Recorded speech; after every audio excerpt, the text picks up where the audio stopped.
Hey man, I'm Kevin Smith, and right now I'm going to show you a scene we didn't get to make in Red State. If you watch the movie now, there's a moment of escalation where you have a family of very religious right-wing people, a lot of guns, taking on the government, and there's a fight about to break out, and you hear all of a sudden these massive horns, wah, come out of nowhere, otherworldly, almost supernatural and whatnot. And so the main character, Aben Cooper, played by Michael Parks, he thinks that it's the Lord calling. They sound like the horns of Armageddon, if you will. And what we do in the movie is we cut to another scene, and then John Goodman tells a story to two other people who weren't involved in the previous scene, two ATF guys, and he tells them that it wasn't really trumpet blasts from heavens, it was these kids on a neighboring farm who were just fucking with the main characters in our movie. So that's the movie we made because we only had $4 million to make it.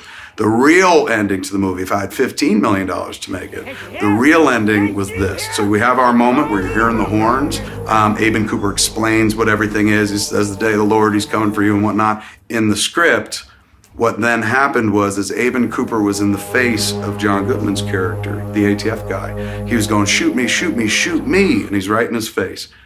What was supposed to happen was, boom, his head explodes, and boom, his chest explodes, his heart, all over John Goodman, who's just shocked by the whole thing. And then one by one, you start seeing members of the flock blowing, their heads blown up one by one, their chests exploding. Everyone's looking around. The ATF guys, you know, who you think, all right, they're the good guys. Their heads start exploding, their chests start exploding. It's erratic, it's everywhere. One by one, good guys and quote unquote bad guys. And then the John Goodman character who can't understand it, he holds his head, drops to the ground, closes his eyes. All we hear is cacophony and noise, and then it just stops.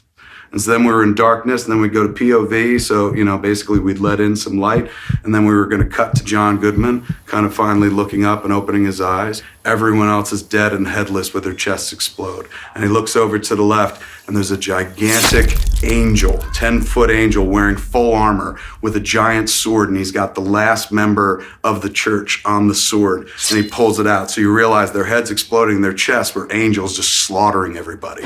So he drops the last 5-pointer, that's the name of the church, on the ground, and the angel looks at John Goodman and goes, shh.